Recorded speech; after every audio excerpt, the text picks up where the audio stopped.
하나님 이 바울이 설명하고 있는 이 판단에 관한 내용과 그리스도의 일꾼, 그리고 맡은 자에게 주어지는 것은 충성이다라고 하는 이 귀한 메시지를 정말 하나님께서 원하시는 바대로 바로 이해할 수 있는 시간 되게 하여 주시옵시고, 그리고 그 이해된 바가 머릿속에 멈추는 것이 아니라 우리의 마음과 인격과 삶으로 드러날 수 있도록 하나님께서 우리를 긍휼히 여겨주시고 우리와 함께하여 주시옵소서.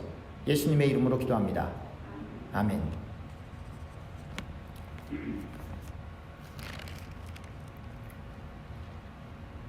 어떤 특정한 정보나 어떠한 특정한 가치관을 알고 있는 사람은 그러한 정보나 가치관을 알고 있지 못한 사람들을 볼 때 쉽게 판단하기 쉽고, 그리고 쉽게 업신여기는 경우도 있습니다.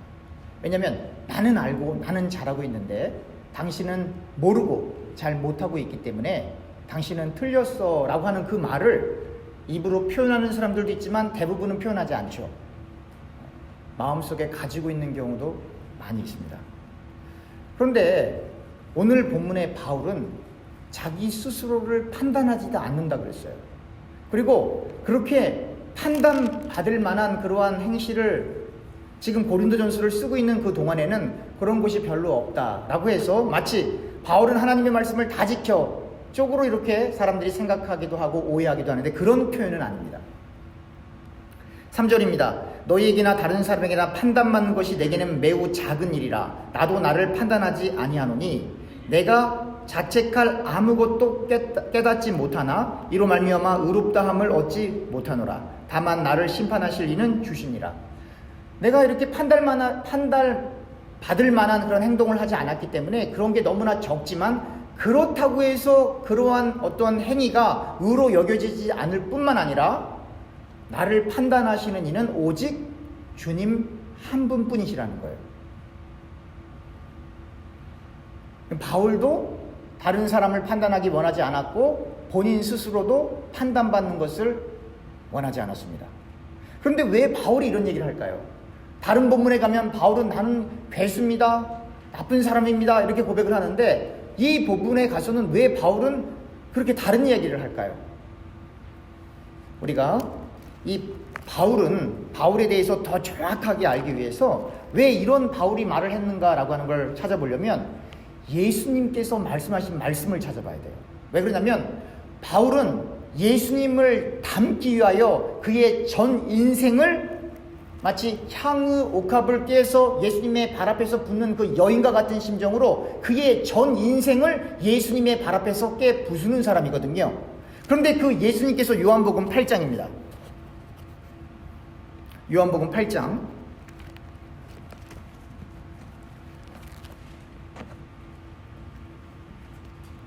12절부터 제가 읽겠습니다.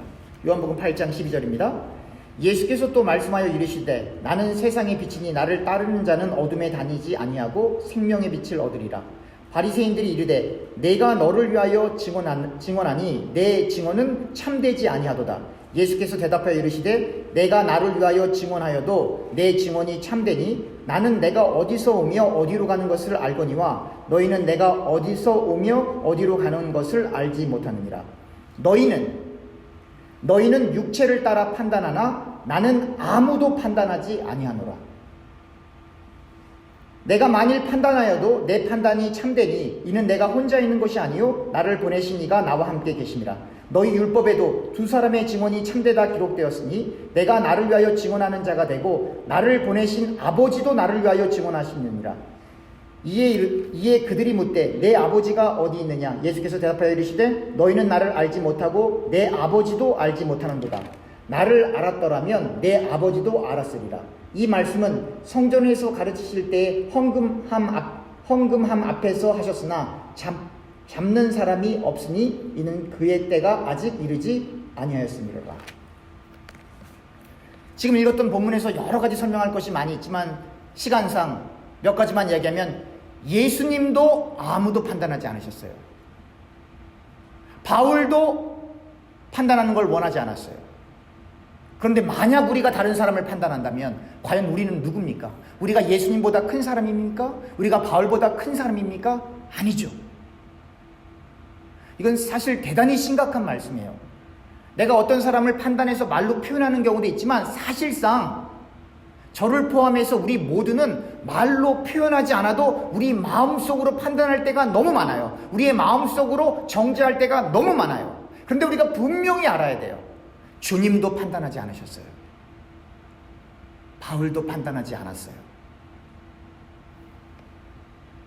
사람은, 대부분의 종교에 귀의하는 사람들은 인생이 어떻게 시작해서 어디로 가는지를 모르기 때문에 많은 사람들이 불교에 입문을 합니다. 또 다른 종교를 찾아가요.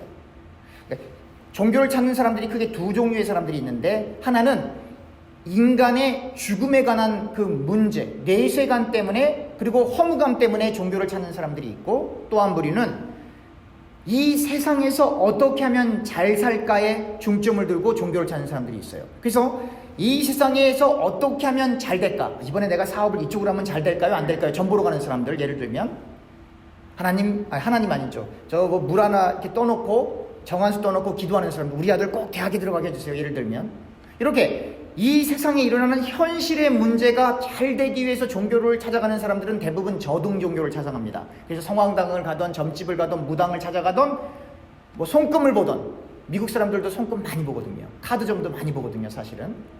그래서 이 센츄럴 밸리에 교회가 많은 것 같지만 교회와 교회 사이 곳곳에 점집들이 그렇게 많아요. 여러분들은 잘 안 보이시겠지만 저는 잘 보이거든요. 그리고 대부분 저등 종교를 찾아가요. 그러나 인간이 어디로부터 시작을 해서 어디로 가는지에 대한 관심을 갖고 있는 사람들은 그런데 관심이 없어요. 그런 사람들은 고등 종교를 찾아갑니다. 다시 말하면 경전이 있는 종교를 찾아가요. 그래서 그 사람들은 대부분 뭐 하냐면 공부를 합니다. 인간이 어디서부터 시작했을까? 왜 인생은 이럴 건가?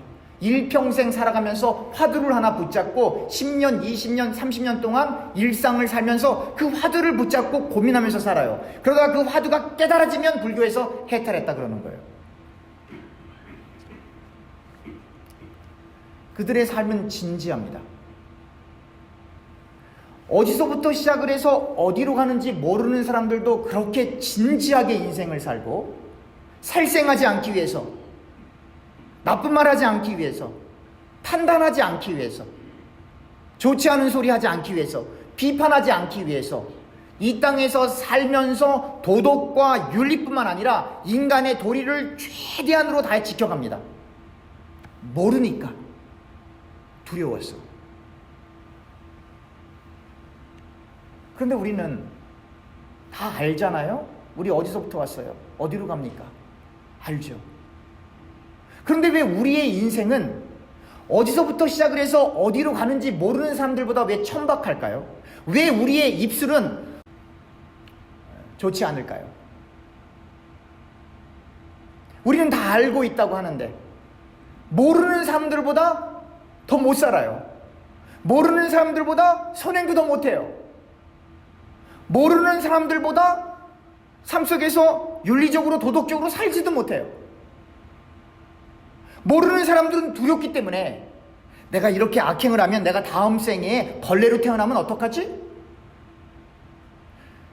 그렇게 고민을 하면서 진지하게 인생을 살아가는데, 예수 믿는 사람들은 난 예수 믿고 천국 가 할렐루야 아멘 하고, 예수 안 믿는 사람들보다도 더 못한 인생을 살아가요. 그래서 대부분의 교회들은 다 건전한 교회 같은데 대부분 다 구원파예요. 구원파의 교리가 뭡니까? 예수 믿고 천국 가니까 앞으로는 어떠한 행동을 해도, 금수보다 못한 행동을 해도 괜찮아, 천국 가. 그게 구원파 교리거든요. 근데 대부분의 기독교인들이 그 신앙을 갖고 있어요.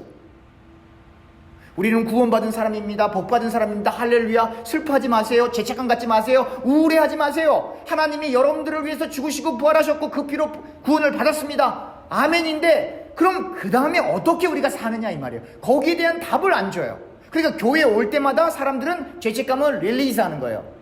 그래, 하나님이 나를 사랑하셔. 그 위로받고 가는 거예요. 그래서 하나님이 당신을 사랑합니다. 하나님이 당신을 눈동자처럼 보호하십니다. 하나님이 당신을 당신의 날개 아래 보호하십니다. 하나님이 피난처요 요새이십니다. 그러면 할렐루야 아멘하고 좋아하고 나가서는 주의 말씀 하나님의 거룩함이 빠져있는 인생을 살다가 고민하다가 또 주일날 돌아와서는 할렐루야 아멘 하나님이 주시는 기쁨 평강 그러고 또 나가서는 세상 사람들이 사는 그대로 인생을 살 때가 너무 많다라고 하는 거예요. 그건 기독교 아닙니다, 여러분.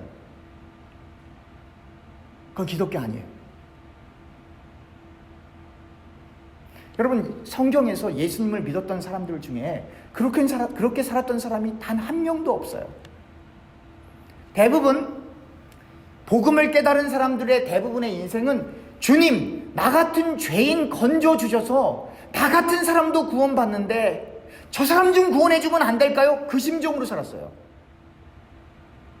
나 같은 사람도 구원해주시는데 저보다 훨씬 더 나은 저분들 구원해주시면 안 될까요? 그 심정으로 살았다고요. 그 심정이 있으면 판단할 수가 없는 거예요. 정죄할 수가 없는 거예요. 비판할 수가 없는 거예요. 옳지 못한 부분이 보이지만 그러나 우리 속에 있는 들보 때문에 감히 말을 건넬 수가 없는 겁니다. 우리 성경 구절 한 구절 더 찾아보겠습니다. 너무나 잘 아시는 성경 구절이죠. 마태복음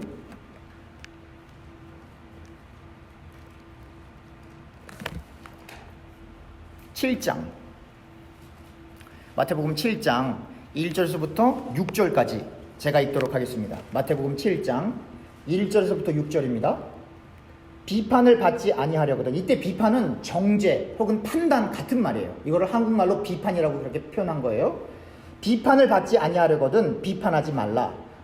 다시 말하면 판단을 받지 아니하려거든 판단하지 말라. 너희가 비판하는 그 비판으로 너희가 비판을 받을 것이요 너희가 헤아리는 그 헤아림으로 너희가 헤아림을 받을 것이니라.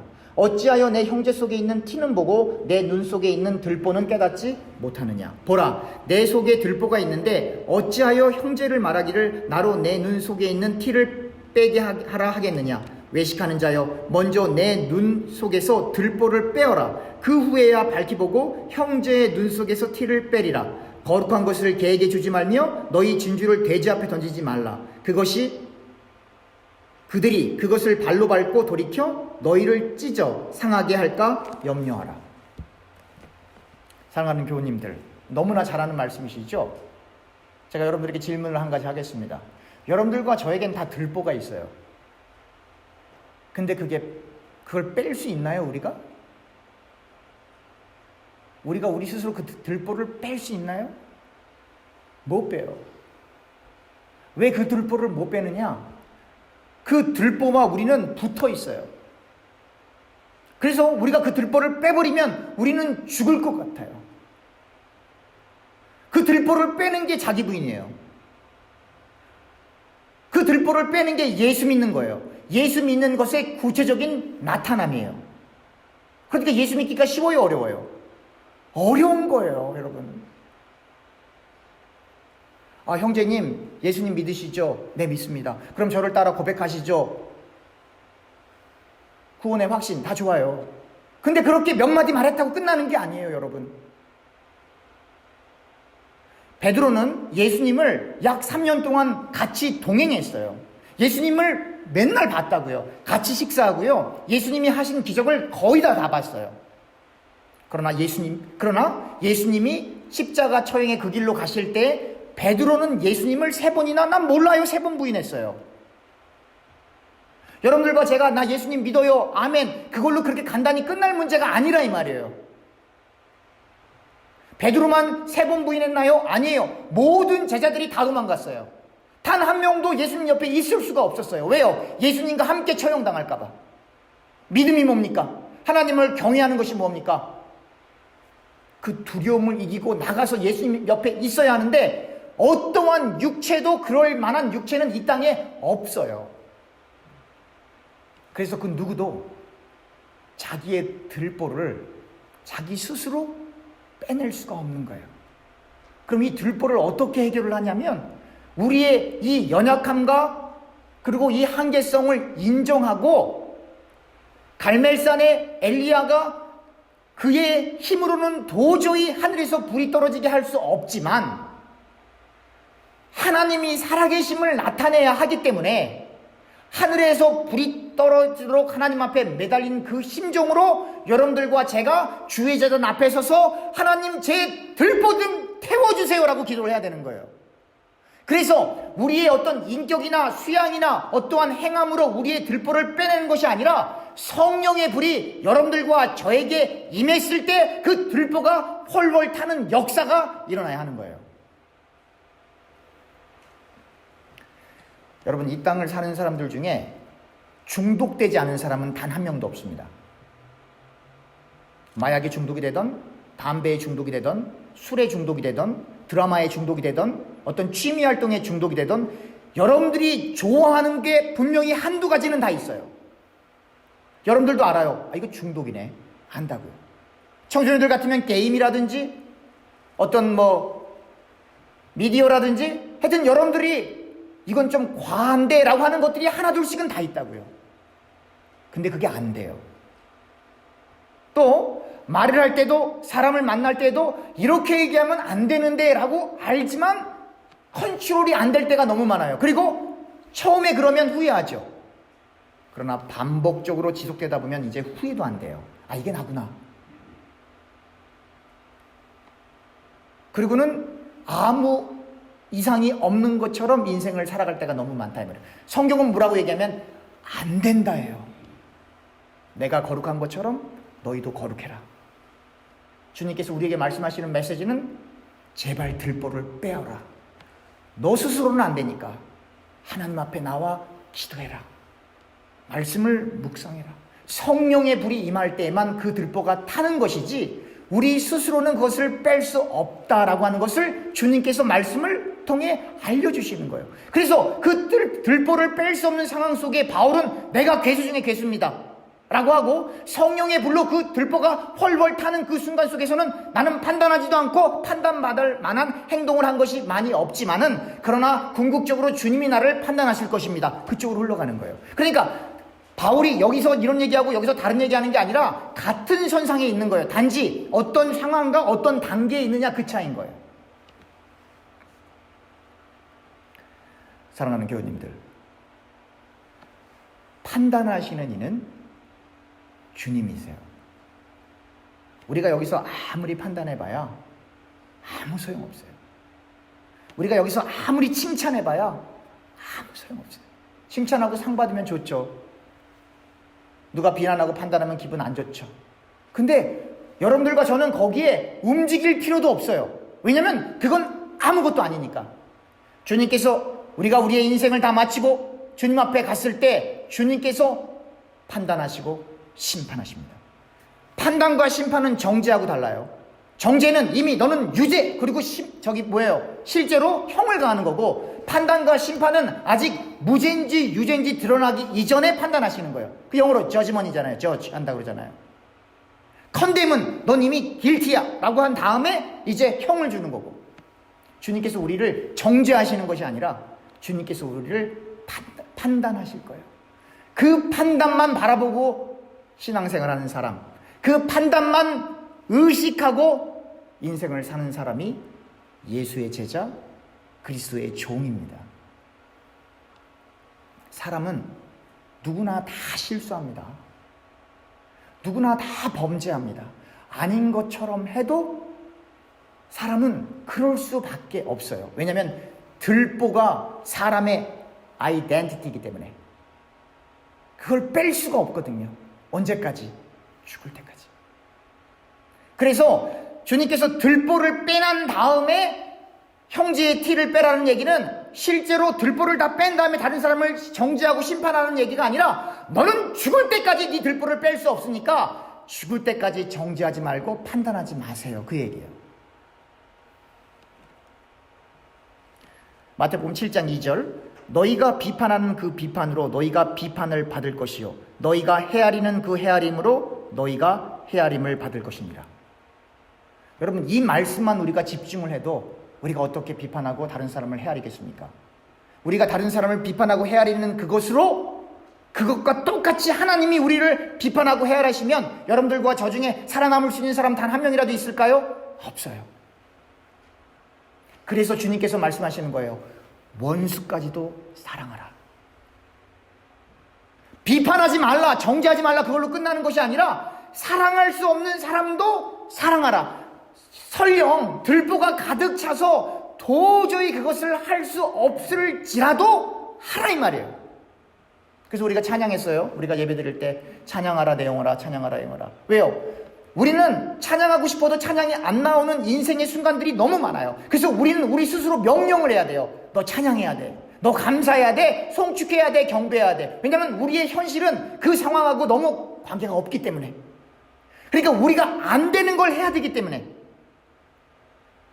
누가 예수 믿는 건 평안한 거라 그랬어요? 누가 예수 믿으면 고민이 없다 그랬어요? 예수를 믿으면 번뇌하기 시작합니다. 예수 믿으면 생각을 많이 하고 근심하기 시작합니다. 어떤 번뇌와 어떤 근심입니까? 예수님이 나를 위해 죽으시고 부활하셨는데 내가 이렇게 살아도 되는 건가? 예수님이 나를 위해 죽으시고 부활하셨는데 내가 이런 걸 이렇게 아까워해도 되는 건가? 예수님이 나를 위해 죽으시고 부활하셨는데 내가 이렇게 말하고 행동하고 엉뚱한 데 가도 되는 것인가? 라고 번뇌하고 근심하고 두려워할 수밖에 없는 거예요.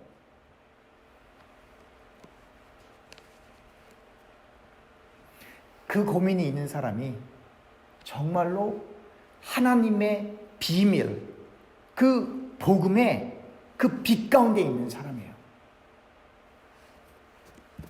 다시 고린도전서 4장으로 가겠습니다. 고린도전서 4장 1절. 사람이 마땅히 우리를 그리스도의 일꾼이요 하나님의 비밀을 맡은 자로 여길지어다. 여기서 하나님의 비밀을 맡은 자로 이렇게 한국말로 번역이 되어 있지만 이걸 정확하게 다시 보면 어떤 비밀이냐면 하나님께서 The mysteries God reveal이에요. God reveal. 하나님께서 보여주신 그 비밀이에요. 하나님께서 알려주신, 폭로해주신 그 비밀, 그 복음, 그 비밀을 깨달은 사람들을 하나님의 일꾼들이라고 하는 거예요. 그러한 측면에서 여러분들과 저는 모두 하나님의 일꾼이에요. 여러분, 예수님이 우리를 위해 죽으시고 부활하신 건 다 믿고 있잖아요. 다 알고 계시죠? 그 여러분들과 제가 스스로 깨달았나요? 전달해주는 사람이 있었고, 여러분 혹은 성경을 읽다가 그것이 마음에 와닿고 어느 순간 그게 믿어졌잖아요. 그러니까 누가 믿게 해주신 거예요? 하나님이 믿게 해주신 거예요. 사람을 통해서 혹은 성경 읽기를 통해서, 기도를 통해서, 집회를 통해서, 찬양을 통해서 하나님께서 우리에게 폭로해 주신 것이거든요. 그 복음을 통해, 그 하나님의 비밀을 통해서 하나님의 자녀가 된 모든 사람들은 전부 하나님의 일꾼입니다. 하나님의 종입니다. 종은 독립적으로 인생을 사는 사람이 아닙니다. 종은 반드시 주인을 위해 살아야 하고 주인이 시키는 것만 하는 사람이에요. 주인이 시키지 않는 것을 종이 하면 종은 큰일 납니다. 그런데 문제는, 여러분들과 저에게 문제는, 우리의 주인은 그리스도신데, 예수 그리스도이신데 그분으로부터 들어야 할 거 아니에요. 우린 종이니까. 주인이 오늘 우리 집에 있는 그 마당에 있는 걸 다 청소하고 창문도 좀 닫고 이렇게 잔디에 좀 물 좀 뿌려라 라고 주인이 얘기를 하면 그걸 해야 될 거 아니에요. 근데 주인이 말하기 전에 우리가 밖에 나가서 만들어 놀러 다니고 어디 가고 그러면 주인이 말하는 걸 들을 시간이 없어요. 그러면 주인과 상관없이 인생을 사는 거예요. 그 사람은 그리스도의 종이 아니죠. 여러분들과 제가 정말로 그리스도의 종이라고 한다면 주님으로부터 말씀을 들어야 하거든요. 어떻게 해요? 여러분들과 제가 주일날 예배 드리는 것도 중요하지만 여러분들과 제가 집에서 말씀을 읽어야 하는 거예요. 기도해야 되는 거예요. 주님과 교제가 있어야 되는 거예요. 왜냐하면 우리는 종이니까. 주인이 말씀을 해 주셔야 우리가 그걸 순종할 거 아니에요. 그러니까 성경을 읽고 또 읽고 또 읽어야 하는 거예요. 주인이 말씀하시기도 전에 그 자리에 없는 사람은 주인의 명령과 말씀을 들을 기회조차 없는 거예요. 그러니까 충성할 수가 없는 거예요. 맡은 자에게 구할 것은 충성이라고 했는데 주인의 말씀을 못 들으니 어떻게 충성합니까? 이때 충성은 faithfulness예요. faithfulness. 신실함이에요. 하나님 앞에서 신실해야 돼요. 하나님 앞에서 신실하려면 하나님의 말씀을 깨달아야 하고 하나님의 말씀을 들어야 되고 읽어야 되고 하나님의 말씀을 정말로 알고 준행을 해야 되는데, 하나님의 말씀을 전혀 듣지 않고 읽지 않는 사람이 어떻게 하나님의 말씀을 지키냐 이 말이에요. 못 지키죠. 그래서 충성할 수가 없어요. 그러면 낭패입니다. 그래서 제가 늘 강조하는 거예요. 여러분들과 저에게 있어서 가장 중요한 시간이 무슨 시간입니까? 성경 읽고 말씀 묵상하는 시간이에요. 기도는 왜 합니까? 하나님의 말씀을 바로 깨닫기 위해서 기도하는 것이 근본이에요. 그 외에 다른 기도 제목들이 많이 있지만 가장 근본적인 기도 제목은 하나님의 뜻을 바로 깨닫기 위하여 기도하는 거예요. 그래야 종의 역할을 할 수 있으니까, 그래야 충성할 수 있으니까, 그래야 하나님 앞에서 신실할 수 있으니까. 그게 안 되면 그냥 인간적인 도리, 윤리대로 사는 것뿐이에요. 내가 인간적인 방법대로 그냥 평범하게 사는 것이 하나님의 뜻을 준행하는 종의 모습이 아니에요. 왜냐하면 때로는 하나님의 말씀을 준행하다 보면 인간의 도리를 무시하는 것이 아니라 초월할 때가 있기 때문입니다. 예를 들면 하나님께서 아브라함에게 네 독자 아들 이삭 바쳐. 그러면 이런 음성을 여러분 들어보셨습니까? 아버지가 아들을 잡아서 번제로 드려야 되는 이 상황인데 아브라함은 하나님의 종이기 때문에 그런 음성도 들어요. 그런 음성도 듣는다고요. 대부분 기독교인들은 그냥 문자적으로 나와 있는 성경 몇 구절 읽고 그래 바르게 살자, 올바르게 살자, 선하게 살자, 착하게 살자, 거기로 끝나요. 그거 하나님 명령, 그건 일반 계시예요. 일반 계시. 인간이라면, 하나님의 형상을 갖고 있는 인간이라면 예수를 믿던 안 믿던 누구도 바르게, 그건 기본이라 이 말이에요. 하나님께서 우리에게 기본을 요구하시는 게 아니에요. 여러분들과 제가 그리스도의 종이라면 너의 십자가를 메고 나를 좀 따르겠니? 거기까지 하나님께서 요구하시는 거예요. 사사 입다가 전쟁에 나갔다가 돌아오면서 내가 이기고 돌아오면 처음 나온 것이던 모든 시간에 내가 바쳐. 딸이 나오니까 자기가 한 말을 지키고 자기 자존심을 세우기 위해서 그 딸에게 그렇게 한 것이 아니라 그 말씀을 들으시는 분이 하나님이시기 때문에 성원을 지키는 개념이거든요. 여러분 하나님 섬기기가 이렇게 간단한 문제가 아니에요. 여러분들과 저의 목숨과 인생을 다 쏟아붓는 거거든요. 사실은 그 사람이 하나님의 명령을 들을 수가 있고 하나님의 말씀을 들을 수가 있는 거예요. 그러니까 교회를 취미생활처럼 다닐 수가 없어요. 그래서 천국 가는 길이 좁은 문으로 들어가서 좁은 길로 간다, 그 얘기는 인간의 윤리와 도덕을 무시하는 게 아니고 그건 기본인데 때때로 하나님께서 하나님의 종들에게 그것을 초월할 수 있도록 요구하신다 이 말이에요. 네 거 다 내려놔, 그렇게 요구하신단 말이에요. 이 음성을 누가 사모하겠습니까? 누가 하나님의 음성 듣고 싶다고 그렇게 아우성입니까? 아니요. 하나님의 영이 임하는 것도, 하나님의 음성을 듣는 것도 우리가 원하는 것이 형통하고 해결되는 방향으로서의 하나님의 말씀이 다가오는 것이 아니라 우리가 도저히 할 수 없는, 우리의 들보를 다 빼도 할 수 없는 그 일로 하나님께서 우리를 부르시기 때문에, 그 대표적인 예가 주님 가신 그 길이기 때문에 종은 두렵고 떨림으로 그리스도를 경외하며 그의 말씀을 오해하지 않고 깨닫기 위해 무릎 꿇고 기도하는 겁니다. 종에게 있어서 가장 기쁨은 내 소유와 내 만족과 내 가치의 창출이 아니라 그리스도의 종에게 있어서 가장 큰 기쁨은 그리스도가 나를 보고 단 한 번이라도 웃어주실 수 있으시다면, 나를 보고 너는 참 착한 종이야, 그 한마디를 듣기 위해서 이 땅에서 험한 길을 거절하지 않고 달려가는 그 사람이 그리스도의 종인 것입니다. 성경에 등장하는 인물들과 여러분들과 저의 인생을 살펴보면 우리는 너무 편안하게 인생을 살고 있어요. 아마 성경에 등장했던 그 인물들이 우리를 본다면 이렇게 얘기할 거예요. 참 너희는 사치를 많이 하는구나. 참 너희는 시간을 허송세월 많이 하는구나. 죽어가는 영혼을 보고도 그냥 지나가네? 그럴 거예요, 분명히. 아마 이럴 거예요. 예수님 전한다고 니들 돌 맞니? 그런 거 아니잖아. 그런데 우리는 안 해요. 무엇을 얘기합니까? 우리는 우리의 들보를 우리 스스로 꺼낼 수 없는 사람이기 때문에 이 육신의 한계를 알고 우리가 날마다 주님 앞에 무릎 꿇고 기도하고 말씀을 묵상해야 하는 것입니다. 누가 하나님처럼 거룩할 수 있겠습니까? 여러분, 거룩한 삶을 살고 싶은 마음이 드는 것도 하나님의 은혜요. 예배드리러 이렇게 온 건강한 몸을 갖고 예배당 문을 열고 들어오는 것도 하나님의 은혜며, 찬양하며 기도할 수 있는 것조차도 하나님의 은혜예요. 주님의 은혜가 아니면 우리는 걸을 수도 없고 교회 올 수도 없고 기도할 수도 없고 찬양할 수도 없고 예배할 수도 없습니다.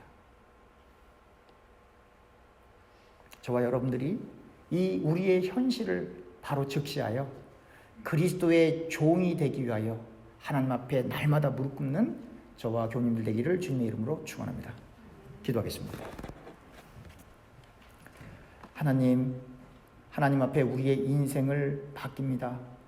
하나님, 우리를 긍휼히 여겨주셔서 그리스도의 종의 인생을 묵묵히 잘 살아갈 수 있도록 도와주시옵소서. 우리의 힘으로 안 될 때가 너무나 많이 있습니다. 그러나 하나님, 우리는 우리의 힘으로 종의 길을 가는 것이 아니라 하나님이 주시는 그 힘으로 종의 길을 가는 것을 믿사오니 하나님, 우리에게 늘 성령을 부어주시옵소서. 예수님의 이름으로 기도합니다. 아멘.